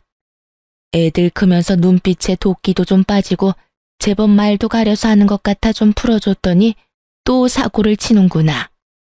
또 언행을 그따위로 하고 다녔어. 나이도 들 만큼 들었으니 이젠 사람 될 거라고 했던 내 실수였지. 사실 시집살이를 시켰다는 말을 들을 때부터 이상하긴 하더군요. 제가 아는 시조모는 아무 이유 없이 사람을 괴롭히는 사람은 아니었는데 남편의 말론 아무 이유 없이 시모를 쥐잡듯 잡았다고 하니 제가 모르는 시조모의 모습이 있는가 보다 하고 생각했었거든요. 하지만 시조모만 알고 있는 시모의 민낯은 생각보다 더 경악스럽더군요. 시조모의 입에서 자신의 과거가 흘러나오자 시모는 악을 쓰며 역정을 내기 시작했고 그 입에서 나오는 한마디 한마디가 저에겐 참 어이없는 말들이었습니다. 저 역시 며느리가 마음에 들지 않아 사람 좀 만들어 보려고 그렇게 했던 거예요, 어머님. 어머님은 저한테 그렇게 하셔놓고 저는 왜 며느리 길들이면 안 되는 건가요? 이 얼마나 기가 막히고 코가 막히는 말인가요? 시댁으로 오는 내내 될 수 있으면 말을 아끼자 하고 생각했는데 이렇게 상황이 흘러가니 그냥 참고 있을 수가 없더라고요. 어머님, 전 아무리 생각해도 어머님께 큰 잘못한 것이 없는데 저의 어떤 점이 그리도 미우셨어요? 제가 뭘 그렇게 잘못했길래 절 길들이려고까지 했는지 정말 궁금하네요. 저요, 어머님이 저한테 적대적으로 대하기 전엔 전화도 자주 드리고 살갑게 굴며 어머님의 말도 안 되는 트집에도 다 맞춰드리려고 노력했었어요. 그런데 그런 제 노력에도 어머님은 그저 저를 미워만 하셨었잖아요. 제 말에 어머님은 아무런 말도 하지 못하고 있더군요. 당연한 일이었어요. 백화점 사건이 있기 전까지 전 시모에게 잘하려고 애썼고, 시모의 말도 안 되는 시집살이에도 이렇다 할 말대답 한 번 한 적이 없었으니까요. 아무리 머리를 짜내어 봐도 할 말이 없던 시모는 입을 꾹 다문 채 저를 노려보더군요. 그런 시모의 행동에 설움이 터져버린 저는 그간 시모의 행동을 하나하나 다 읊어주었죠. 제 말이 길어질수록 시조모와 시보의 얼굴은 점점 굳어져만 갔고, 제 말이 끝나자 시조모는 믿을 수 없다는 듯 화를 내시더라고요. 이 말이 다 사실인 거야? 어디서 가짠지도 않게 그딴 짓거리를 한 게야? 네가 사람이야? 어떻게 사람이 어른이 그런 짓을 할 수가 있는 게야? 나도 그리 미운 너한텐 그런 짓은 하지 않았어. 식은 밥을 줘? 하녀 부리듯 부려? 어디서 배운 짓거리야 그게? 이게 다 어머님 때문이에요. 저요, 시집와서 단 하루도 마음 편한 날이 없었어요. 이제 좀 편해지나 싶었는데 어머님이 저 애를 이 집에 들이셨잖아요. 제 입장에선 저 애가 눈엣 가시 같았고 그래서 괴롭혔는데 그게 잘못인가요? 네가 마음 편히 지내지 못하게 된 건 다 그 누구의 탓도 아닌 네 탓이다. 멀쩡히 살아있는 시어미를 하루빨리 죽으라고 누가 너한테 기도하라고 시켰니? 그리고 너보다 아랫사람들을 그리 심하게 괴롭히라고 누가 너한테 시켰니? 다 네 심보가 네 팔자를 꼰 것인데 누구 탓을 하는 게야? 그건 실수였어요. 그땐 저도 어렸고 뭘 몰라서 그런 언행을 했던 거라고요. 그냥 실수라고 생각하고 용서해 줄 수도 있는 거잖아요. 언제적 실수를 이날 이때껏 마음에 품고 저를 괴롭히시냐고요. 이렇게 말한 시모는 눈물을 쏟아냈고 저는 그런 시모가 어이가 없더라고요. 그리 잘하는 사람이 아무 잘못도 없는 저를 그리 미워했다고 생각하니 화가 나기도 했고요. 그럼 어머님은 그런 이유로 절 괴롭히신 거예요? 제가 할머님과 오래 알고 지낸 사이란 이유 때문에요? 그게 더 말이 안 된다고 생각하진 않으세요? 아니, 그리고 그게 이유가 된다고 한들 어머니 말대로 그게 언제적 이야기인데 저를 괴롭히세요. 왜 친정엄마한테까지 전화해서 2년 전년 제 욕까지 하셨냐고요? 저의 분노는 극에 달해버렸고 시모 역시 악에 바친 듯 저에 대한 불만들을 쏟아내더군요. 난 네가 이래서 싫었다. 네 행동, 생김새, 말투 모든 게 다 싫었다고. 특히 네 그 건방짐이 제일 싫었다. 날 깔보는 듯한 그 눈빛에서 나오는 그 건방짐이 미친 듯이 싫었다고. 정말 미쳐버린 것이 아닌가 하는 생각이 다 들더라고요. 전 정말 맹세코 일이 일어나기 전까진 시모에게 살갑게 대했기에 저 정도 자격지심이면 병이라는 생각마저 들기도 했습니다.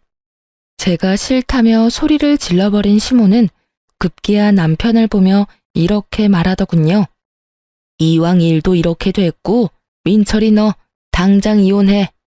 더는 이딴 년이 너하고 사는 꼴은 보기도 싫다. 시모는 결국 이혼이란 말을 입에 올렸고 남편은 되묻기만 할 뿐 아무 말도 하지 않더라고요. 당신 무슨 말이라도 해봐. 당신은 어머님이 이혼하라고 하면 나랑 이혼까지 할 생각이야? 당신은 생각이 없어? 전 남편에게 따져 물었고 그런 제 행동이 또 마음에 들지 않았던 시모는 저에게 무시무시한 태세로 달려들더군요. 이년이 어디서 내 아들한테 그딴 식으로 말을 해. 내가 이년을 그냥. 이러면서 달려드는데 저도 모르게 시모를 밀쳐버렸고 바닥에 고꾸라진 시모를 본 남편이 미쳐 날뛰기 시작하더라고요. 너 진짜 미쳤어. 어디서 시어머니를 밀치는 거야? 당장 이혼해. 나도 너 같은 년이랑 한시도 못 살겠으니까 이혼하자고. 그래, 이혼하자. 그까짓 이혼 해줄게.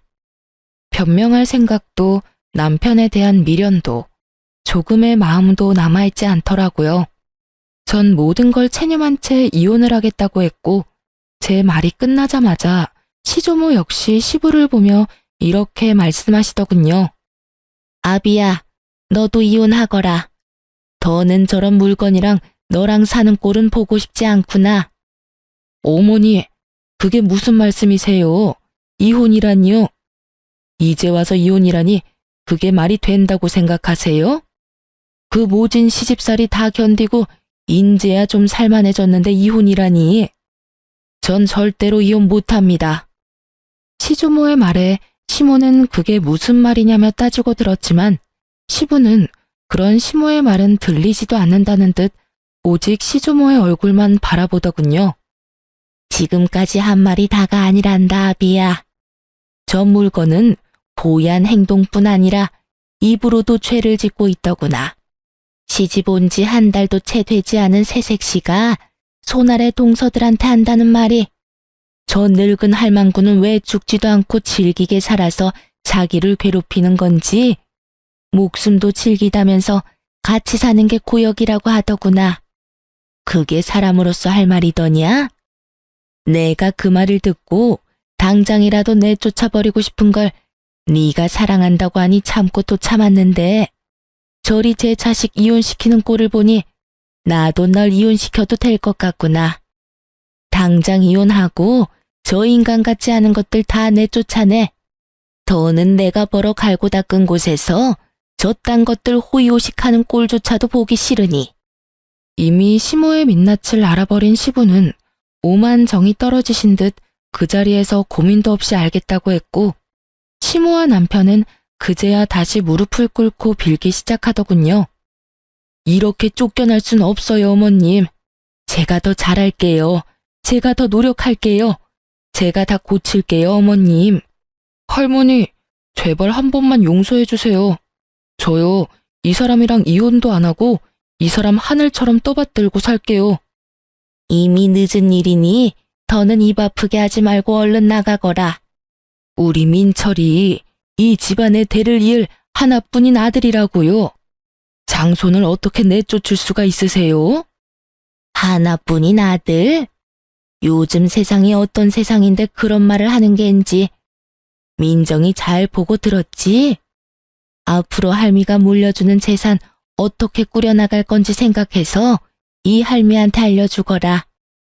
혹여나 네 어미나 오빠한테 한 푼이라도 흘러가는 순간 너도 쫓겨날 테니 그리하라.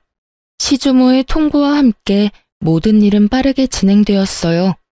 두 사람은 그 자리에서 맨몸으로 쫓겨나 버렸고 남편은 시부의 회사에서 마저 쫓겨나 실업자 신세가 되었죠. 거기에다 시무는 그동안 사치스러운 생활을 하며 자신의 친정으로 재산을 빼돌리고 있었던 점이 드러나며 재산은 한 푼도 받지 못하고 이혼했다고 하더라고요. 저 역시 시모와 남편에게 위자료를 받고 이혼을 하게 되었습니다. 그렇게 질긴 악연은 끝이라고 생각했는데 말 그대로 질기긴 정말 질기더라고요. 다름 아닌 전 시모가 저를 찾아왔으니까요. 무슨 일이세요? 아가, 내가 부탁이 있어서 왔어. 부탁이라뇨? 그게 어려운 건 아니고 어머님께 말 한마디만 해주면 안 되겠니? 우리 민철이라도 좀 받아달라고 말이야. 난 어떻게 되든 상관없는데 우리 민철이는 아직 살아갈 날이 많이 남았잖니. 그러니 네가 그간의 정을 생각해서라도 우리 민철이만이라도 그 집에서 살게 해달라고 해다오. 네가 말하면 다 들어주실 게야. 정말 반성해서 흘리는 눈물이 아닌 억지로 쥐어짜내는 눈물인 게 어쩌면 그리도 티가 나는지. 속아주고 싶어도 속아줄 수가 없더라고요. 그래서 전 더욱 단호하게 전시모에게 물었어요. 제가 왜 그래야 하는데요? 자신의 눈물을 흘리며 부탁을 하면 당연히 들어줄 것이라고 생각했는지 저의 단호한 태도에 전 시모는 적잖게 당황을 한 것 같더라고요. 그 짧은 순간이었지만 미간이 구겨지는 것을 제 두 눈으로 봐버렸거든요. 하지만 이내 다시 불쌍한 척을 하며 저에게 애원하기 시작하더군요. 너희 사랑하는 사이였지 않니? 민철이랑 나 오갈 데도 없는 신세다 지금. 민철이 이모한테라도 신세를 져볼까 하고 찾아갔는데 문도 열어주지 않고 연락도 받지 않아 갈 곳도 없는 신세라고. 내가 자기들한테 어떻게 했는데? 내가 그간 가져다 준 돈이 얼만데 어떻게 그렇게 연락을 딱 끊을 수가 있는지. 이렇게 벌 받을 만큼 받았으니 제발 이렇게 부탁하마. 민철이만이라도, 응? 그 벌의 양은 누가 정해주었기에 받을 만큼 받았다고 하는 것인지, 받는 사람이 다 받았다고 하면 피해자는 당연히 용서를 해줘야 하는 것인지, 도무지 전 이해가 되지 않더라고요.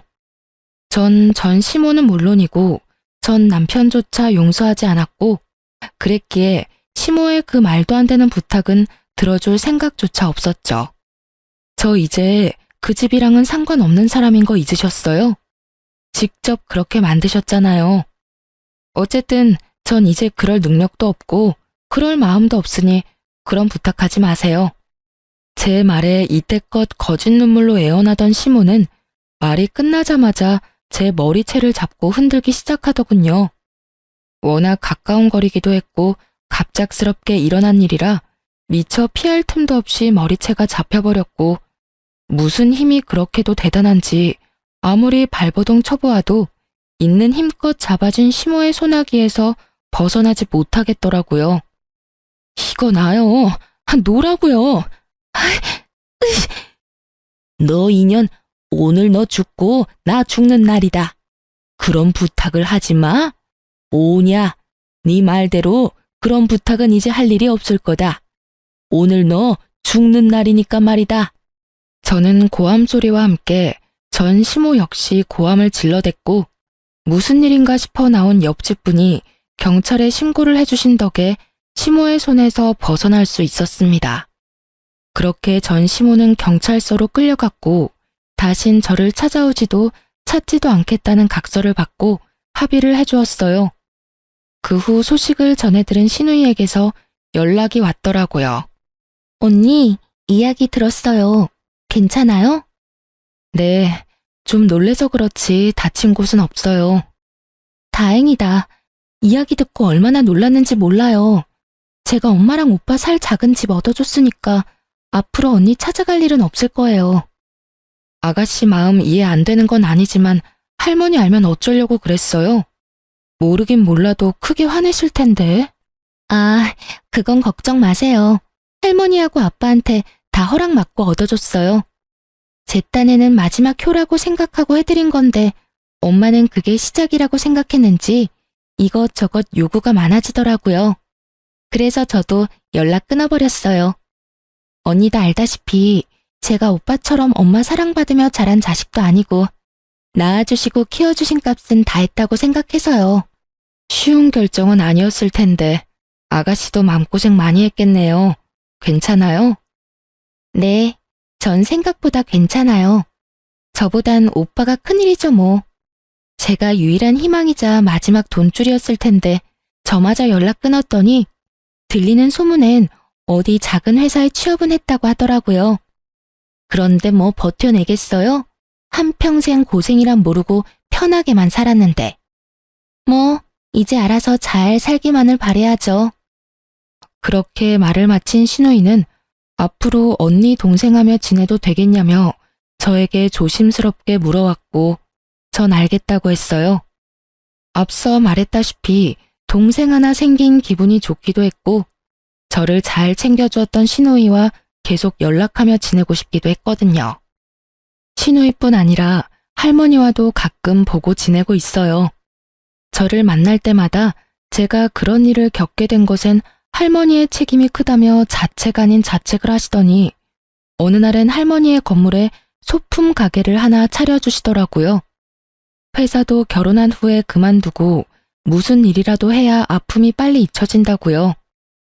전 감사하게 가게를 받았고 잡생각도 버릴 겸 핸드메이드 제품도 만들어서 판매하고 있어요. 가끔 너무 쉽게 이혼을 한 것인가 싶은 순간도 있긴 하지만 더는 전 남편을 사랑하지 않았고 참고 더 살았다간 어떤 꼴을 보고 당하게 될지 모르는 일이니 후회는 하지 않으려고 해요. 요즘 전 옆 커피가게 사장님과 자주 왕래하며 지내고 있어요. 네, 여러분이 생각하시는 그런 관계로 지내는 거 맞습니다. 아침 저녁으로 커피를 사 먹으러 가다 보니 자연스럽게 가까워졌고 어느 날부턴 제가 제일 좋아하는 커피를 가지고 사장님이 직접 찾아오기 시작해서 시간을 자주 보내게 되었죠. 그 이후 사장님과 가끔 밖에서 밥을 먹기도 하고 술도 먹으며 서로 알아보는 단계를 거치고 있어요. 지금까지 지켜본 바론 성실하고 다정한 사람인 것 같아 좀 더 지켜보려고 합니다. 이혼을 할 당시엔 다신 남자는 없다고 생각하고 다짐했었는데 사람 일이란 게 정말 모르는 건가 봅니다. 이렇게 또 남자를 보며 좋은 사람이라고 느끼는 걸 보면 말이죠. 어쨌든 전 용기를 가지고 새롭게 시작해보려고 합니다. 그게 일이 되었든 사랑이 되었든 간에요. 이로써 저의 긴 사연도 끝이 났네요. 제 이야기를 끝까지 들어주셔서 감사합니다.